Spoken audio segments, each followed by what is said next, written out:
2 weeks before our wedding, my fiancé started spending late nights at the office.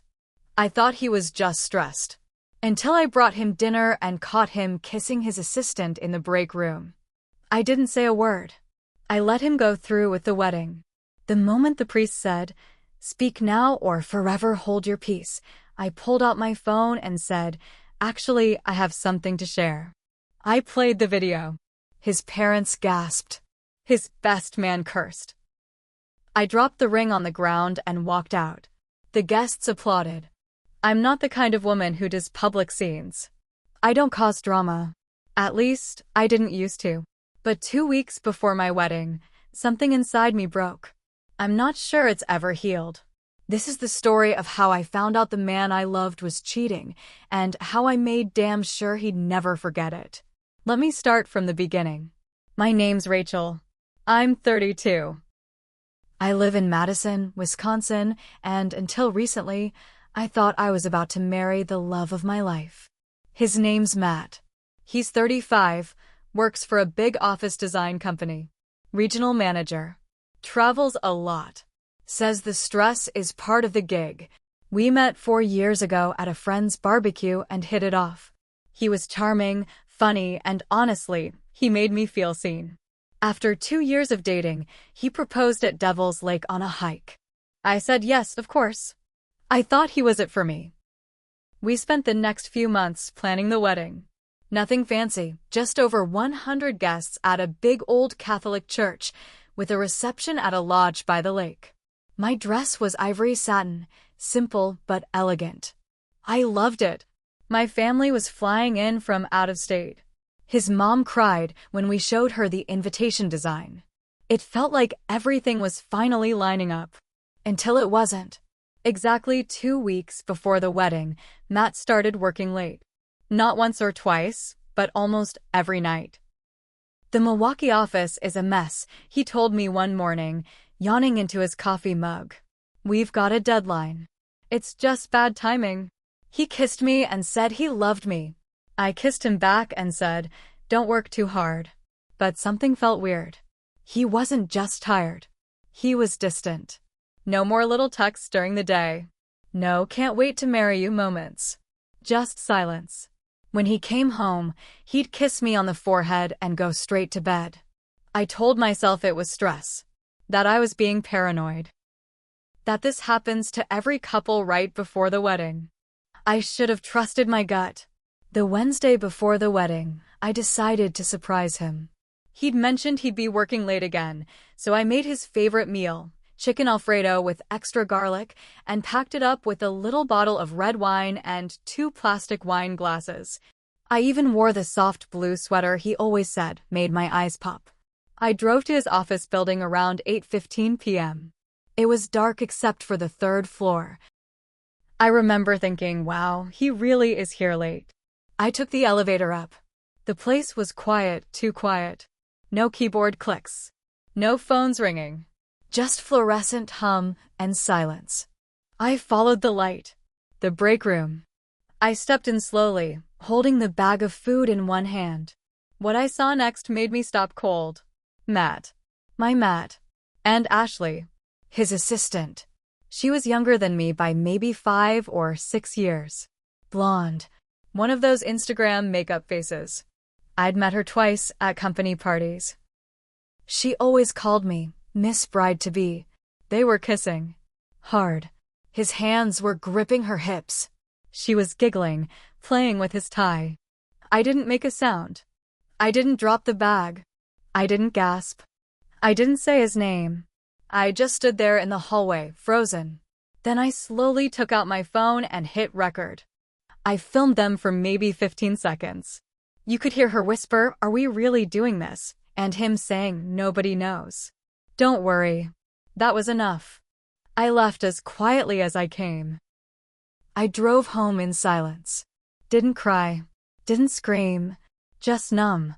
He texted me later that night. "Long day. Can't wait to see you. Love you." I stared at the message for a long time. I didn't reply. But I didn't confront him either. I decided I wasn't going to ruin the wedding. Not yet. I was going to let it happen. because if he wanted to humiliate me, I'd show him what real humiliation felt like. For the next 2 weeks, I played the part, smiling, laughing, picking up my dress, finalizing the flowers, listening to my mom talk about vows and programs. Matt seemed relaxed, like a man who thought he got away with something. The night before the wedding, he kissed me and said, "I'm so lucky." I nodded and said, "I know." I barely slept. The wedding day came. It was cloudy, early spring. I remember sitting in the back room of the church while my maid of honor, Keisha, helped me fix a loose bobby pin. "You okay?" she asked. I nodded. "Just nerves." She smiled and squeezed my hand. I wanted to tell her, but I didn't. I needed this moment to be mine. The ceremony started. Everyone was there, his parents, my cousins, people from work, old college friends. The church was packed. It looked like something out of a dream. I walked down the aisle holding my dad's arm. My hands were cold, but steady. Matt looked at me like he couldn't believe how lucky he was. The priest started talking about love and honor and sacrifice. I stared straight ahead. Then came the part. "If anyone here has reason that these two should not be joined in marriage, speak now or forever hold your peace." I took a breath. My heart pounded so loud I could hear it echo off the walls. "Actually," I said, loud and clear, "I have something to say." Everyone turned to look at me. I pulled out my phone and pressed play. The church went dead silent as the video filled the air. Matt kissing Ashley. Her voice. His voice. You could hear a pin drop. Then gasps. His mom covered her mouth. His dad swore under his breath. The best man muttered, "Jesus, Matt, are you serious?" Matt stepped forward. "Rachel, what the hell?" I held up a hand. "You don't get to talk right now." I took off the ring. Held it in the air. Let it fall to the floor with a sharp ping. "This is who you are. And this? This is how I leave you." I turned and walked out. Someone clapped. Then another. And another. By the time I reached the church doors, the whole place was applauding. I didn't look back. I didn't have a plan for what came after I walked out of that church. I just knew I couldn't marry him, and I wasn't going to do it quietly. Outside, the cold spring air hit my face like a slap. It felt good. Real. Keisha came running after me. "Rachel," she said, grabbing my arm. "That was insane. Are you okay?" I nodded. "No. But I will be." We stood in silence for a moment. Behind us, the church doors opened and people started spilling out. No one looked happy. Some were whispering. Some just stared. A few gave me small nods, like they didn't know what to say but wanted me to know they were on my side. Matt's mother came out, red, dragging her husband behind her. She didn't say anything, just looked at me like I'd just punched her in the chest. Then Matt came out, still in his tux, looking like someone had pulled the ground out from under him. His tie was crooked, his face pale. "Rachel, please," he said, walking toward me. I didn't move. He stopped a few feet away. "I can explain." I laughed. Actually laughed. "No, you can't." "But I'm listening. Go on. Explain how you thought I'd never find out." "It was a mistake," he said. "It didn't mean anything." I panicked, "Okay?" The wedding, the stress. Ashley was just there. She was there? That's your excuse. He looked desperate now. "Please. Let's go talk. Alone. Please." I looked around. Everyone was watching us now. Whispering. Phones out. Recording. I leaned in close, just enough so only he could hear. "You thought I'd let you get away with it. You thought I'd just cry and forgive you." He swallowed hard. "You were wrong," I said. This is just the start." I walked away. I didn't go home right away. I stayed at a hotel that night. Keisha stayed with me. We drank cheap wine from the mini fridge and watched reality TV until I finally passed out. The next morning, my phone was blowing up. Matt had texted, called, left voicemails. "I love you. I messed up. Please call me. Ashley had messaged me on Instagram. I didn't know he hadn't told you. I'm so sorry. I never meant to hurt anyone. I ignored them both. But what I didn't ignore was what I found when I checked his email. You see, a few months back, Matt had asked me to help him sort through his company health insurance options. He'd given me his login so I could review the paperwork. He never changed the password. I logged in, not to snoop, to finish what I started. What I found made my blood boil. There were emails. Not just with Ashley. With two other women. One was from a trade show in Phoenix. The other was someone he used to work with in Chicago. Flirty messages, late-night plans, hotel reservations, Uber receipts. This wasn't a one-time thing. This was who he was. I felt like a fool all over again. But I wasn't done yet. I downloaded everything. Screenshots, PDFs, forwarded the worst stuff to myself. Then I sent one email to his boss. With attachments. Thought you might want to know what your regional manager does during late-night meetings. Especially with junior staff. No response. Not at first. But 2 days later, Matt called again. I didn't pick up. So he showed up. At my apartment. He knocked again. I opened the door halfway, just enough to make him think I might listen. You reported me, he said. His voice wasn't soft now. It was sharp. Don't you mean thanks for saving me the trouble of lying to HR? He stepped forward. I blocked the door. You ruined my job, he hissed. You ruined your life, I said back. He stared at me. I stared right back. And then I shut the door in his face. A week after the wedding I got a call from a blocked number. I almost didn't answer, but something told me to. Is this Rachel Miller? The voice asked. Yes. This is Karen Walters. I'm with HR at Redacted Company, Matt Callahan's employer. We received your email last week. I sat down. We've completed our internal investigation, she said. You were not the only one who reached out. My stomach flipped. What do you mean? We received an anonymous tip shortly after yours, detailing several inappropriate relationships Matt had with subordinates over the last 2 years. One included an accusation of coercion. Ashley wasn't the only one. I didn't say anything. We've terminated Mr. Callahan's employment.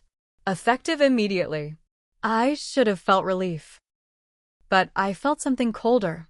Like everything I thought I knew about the last 4 years had been erased in one sentence. Thank you, I finally said. She paused.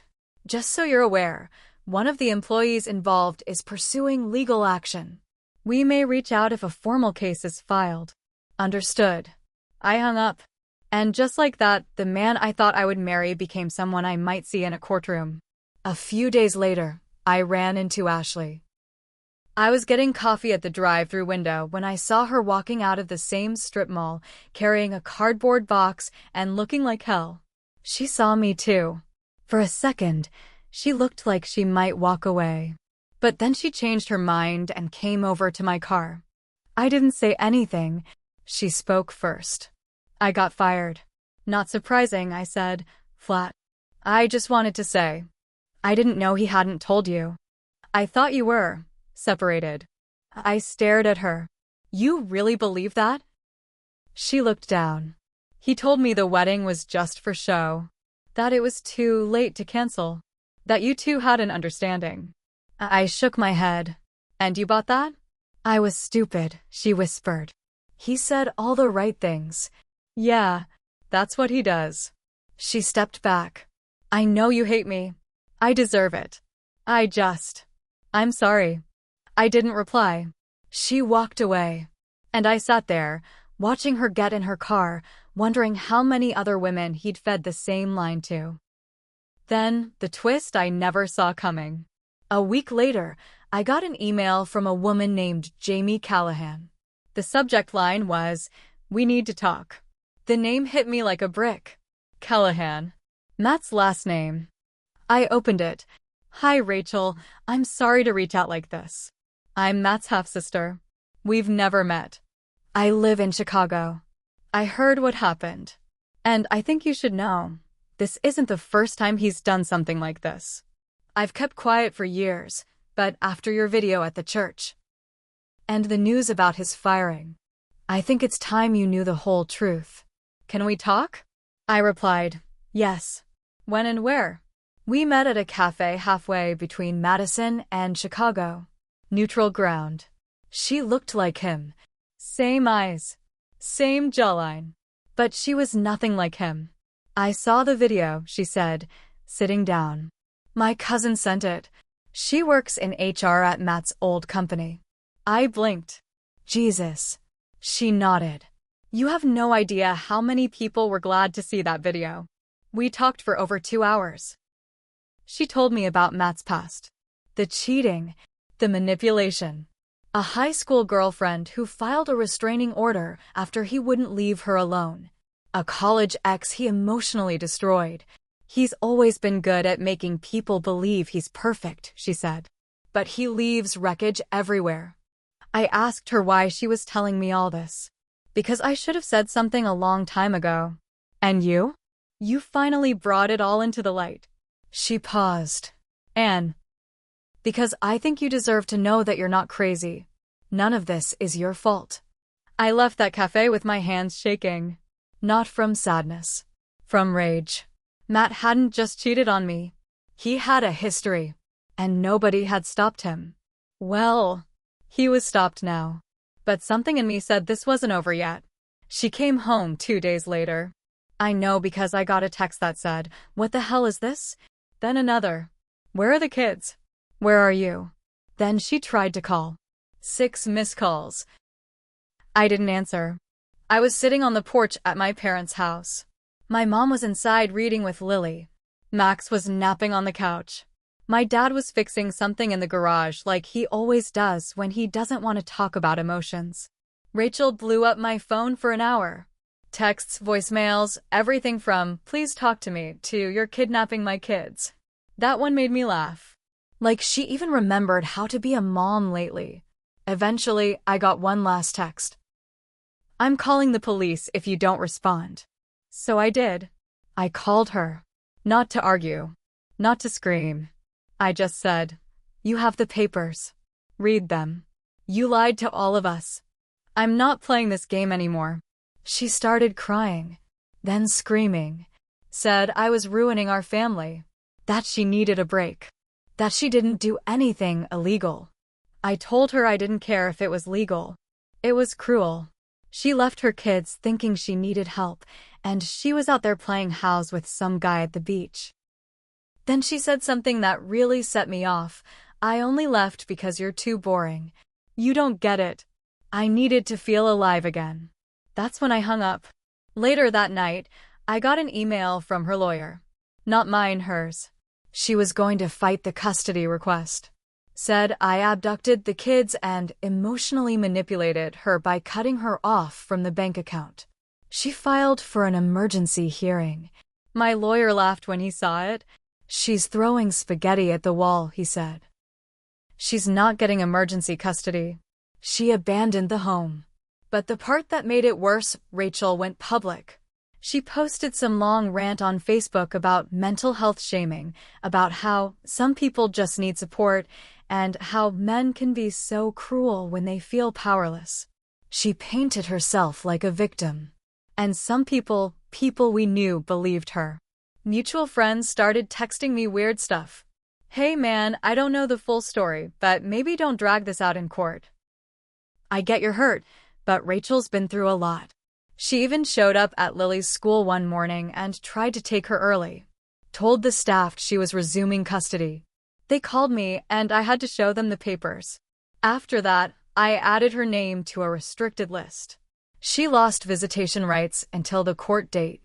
The day before the hearing, she tried one more time to reach out. Not to me, to my mom. She showed up at her house. My mom didn't even open the door. Just told her through the glass, "You need to leave. You did this. Not Mark." Rachel lost her mind. She started screaming. Called my mom a judgmental old witch. Said I was poisoning the kids. Neighbors came out. My dad had to come up from the basement and tell her to get off the property before he called the cops. That was the last time she saw our kids for 2 months. The court date came. I wore a plain gray suit. No tie. Just simple and clean. I brought everything. Texts, emails, the bank statements, the school's incident report. My lawyer had it all in a folder thicker than a Bible. Rachel walked in 20 minutes late. She looked different. Not like herself. Too much makeup. Heels too high. A tight dress that looked more date night than custody hearing. Her lawyer looked tense, like he already knew how this was going to go. We sat down. The judge was a middle-aged woman who looked like she'd seen every kind of disaster a couple could bring to court. She didn't smile. Didn't waste time. Rachel tried to cry on the stand. Tried to play the I was overwhelmed card. I didn't abandon my family, she said, voice trembling. I just needed space. I needed time to remember who I am. Then her lawyer showed photos of her at the beach house. Said she was resting under a doctor's care. That's when my lawyer stood up. He showed our texts. The screenshots. Played a voicemail she left on a friend's phone bragging about how she was finally living again. Then came the credit card statements. The Airbnb bookings. The dinner tabs. The spa charges. All while I was making PB&J for our kids and fielding questions like, when is mommy coming back? The judge didn't even ask questions. She just looked at Rachel like she was something sticky on the bottom of her shoe. When it was my turn, I kept it short. I didn't bring this case to punish her. I brought it because my kids need stability. She disappeared. She lied to all of us. She doesn't get to walk back in and call herself a mother just because it got uncomfortable. The judge gave her decision right then and there. Full custody to me. Supervised visits for Rachel. Pending a psychological evaluation. Rachel's face didn't move. She didn't blink. Just sat there like she couldn't believe what she'd heard. Outside the courtroom, she ran up to me. This isn't over, she hissed. I stared at her, dead in the eye. It's been over. You just never noticed. She slapped me. In front of the bailiff. They wrote it up. Her supervised visits got delayed by another 90 days. A few weeks later, she tried to spin the story again. Posted on Facebook that I used the system to punish a depressed woman. She called me abusive. Said I manipulated the courts. Her post went semi-viral in some mom empowerment group. But I didn't respond. I didn't need to. Because one by one, people started to figure it out. Friends who saw the paperwork. Teachers who knew what happened at school. My sister, who got private messages from Rachel begging her to convince me to forgive and forget. Rachel lost her job. Too many missed days, too much drama. She moved in with a friend. Then back to her parents. She's still trying to rebuild her life. I don't wish her total ruin. But I do want her to remember every day what she almost had and what she destroyed. As for me, I'm okay. The kids are okay. We go on walks. Eat dinner at the table. Lily reads to Max every night. I tell them mommy still loves them, but sometimes grown-ups make mistakes they can't undo. They'll know the truth one day. And when they do, they'll know I didn't walk away. She did.